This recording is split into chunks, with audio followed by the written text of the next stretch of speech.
Hey, beautiful people, welcome back to Well with Mika, where we talk real wellness for your real life. I'm Mika, your cultural wellness ally. And if you have been on social media lately, which honestly, I have not really been on social media, but it is so pervasive that I've heard about it, then you've heard about this okra water trend, right? You slice it up, you soak it overnight, you drink the slime in the morning. People swear it's a miracle drink. Now, for me, I hear okra and I get triggered because it takes me back to my childhood. Let me tell you, there's three things that would drive me crazy in that delicious soup that my mother would make or my auntie would make. Number one is okra, okay? And then number two is green banana. Not because it did anything to my soup, but I had to take the time to fish it out because I didn't want it. And then number three is Christophine. Yuck, yuck, and yuck in my soup. So now here we are, me at my big age in 2025, and I have to deal with okra again now on such a large scale. I don't like it. But anyway, that's my side story. Now for you. Should you jump on this okra water bandwagon? Is it actually useful? Or is it just another trend making you feel like you're missing out?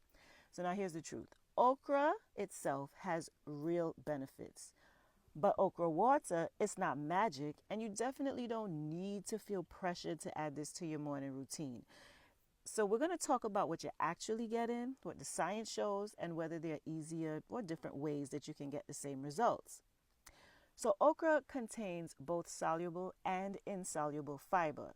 The soluble fiber includes mucilage. That's the slimy part, And this mucilage, that's what can slow digestion and help manage blood sugar spikes. Okra also has insoluble fiber. That's the structural plant parts, that support your gut motility. Plus that has the vitamins, the minerals, and antioxidants. Now here's the critical part. When you soak okra and you strain out the pods, the mucilage does transfer into the water, and that's why it gets all, slimy. But some water-soluble vitamins and minerals also leach out into the water. But the insoluble fiber and most of the nutrients stay in the pod that you're throwing away. So okra water, it gives you some benefits, but not the complete package. So just as a quick cultural note, please understand, okra is not new to the scene. She ain't no new kid on the block, okay? Okra has deep roots in West African, Caribbean, and Southern U.S. food. It's been used traditionally to soothe the digestion and thicken the stews and the soups. So it's no new discovery. It's just, ancestral knowledge being repackaged for social media, for TikTok, because that's what we do. Now, what do the studies and the science actually show? Now, it shows that okra can help with blood sugar and cholesterol. But the catch is that they use concentrated okra powder in capsules, not okra water. So we're talking about roughly 1 teaspoon of powdered okra 3 times a day. That is way more concentrated than just soaking a couple of pods overnight. So yes, okra works, but the form and the dose, they matter. Okra water, it might help a little, but it's not delivering what those studies showed. And please keep this important safety note in mind. Okra can interfere with diabetes medications, especially metformin. So if you're on blood sugar medication, please talk to your doctor before you try and you hop on this okra trend, the okra water trend, or supplements, okay? Sometimes this doesn't get mentioned enough, but you rather be safe than sorry when hopping on any trend when it comes to your diet, and supplements, things of that sort. Please be safe. Talk to your providers. Make sure you let them know what you're taking. Now, do you actually need okra water? The short answer, no. You can get the same benefits from eating whole okra regularly or from other high fiber foods that are easier and probably cheaper. 1 cup of cooked okra gives you the complete fiber package, both soluble and insoluble, plus more vitamins and minerals than okra water.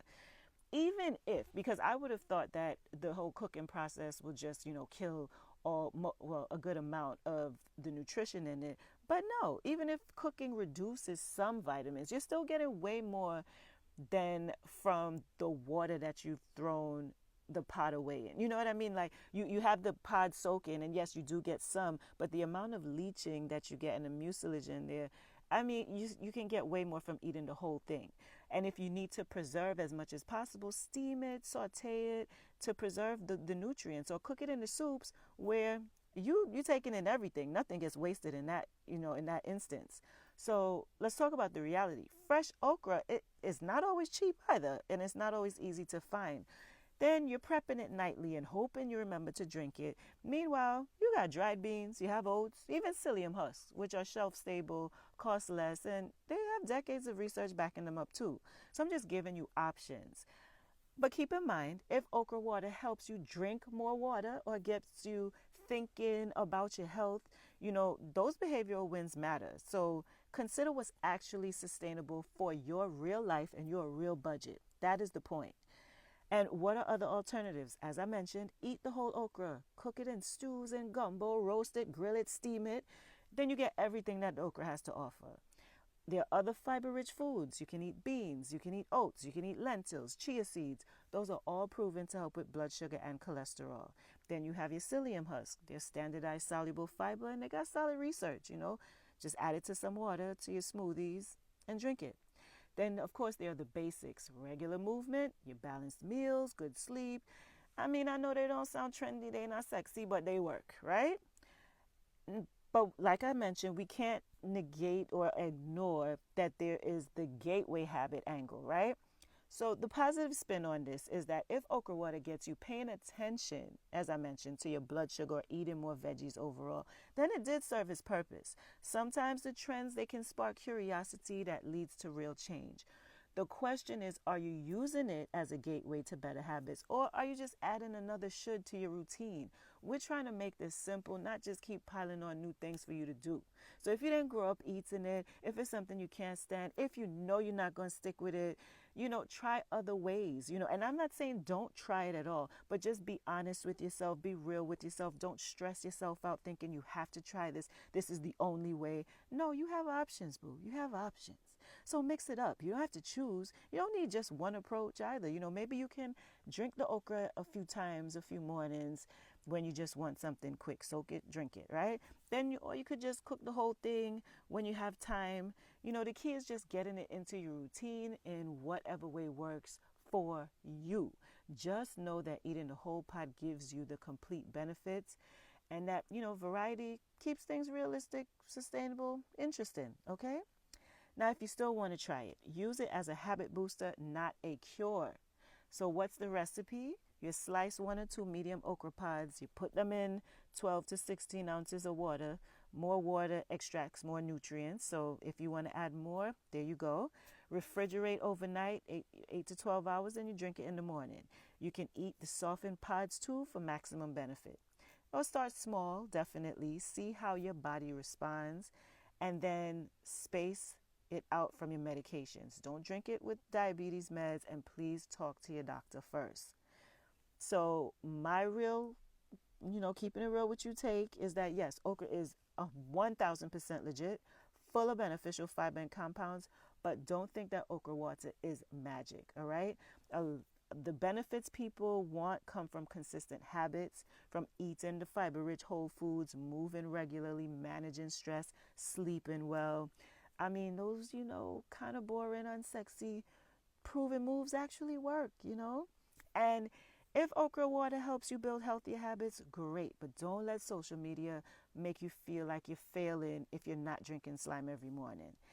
And also the honest part is that for people who have a bigger jump to eating a healthy diet, okra water actually will be a huge improvement for you. Because if you're going from drinking some sugar-laden drink, a lot of sweetened teas, or, anything that's unhealthy for you on a regular basis, and then you switch to okra water, or you add that in and it replaces something, then you will definitely see those results sooner. And you will feel like it's magic because you cut out the crap and you put in something that's actually nutritious and beneficial for your body. And it was such a stark difference to your system. And your system is like, oh, thank you, Lord. They finally listened. And then you're going to feel like it's magic because it kind of was magic for you because now you're no longer torturing your body with what you were putting in it before. And now you gave it some goodness. So just keep those things in mind in your journey. Where are you on your journey might also impact how this affects the your overall health and how you feel after you take it for a short period of time or a sustained period of time. Okay, choose what's sustainable for your life, because that is real wellness. So thank you so much for listening. Share this with someone feeling pressure to try every wellness hack. And until next time, please move with joy, eat with intention, and take care of that beautiful body. And as always, happy health and peace.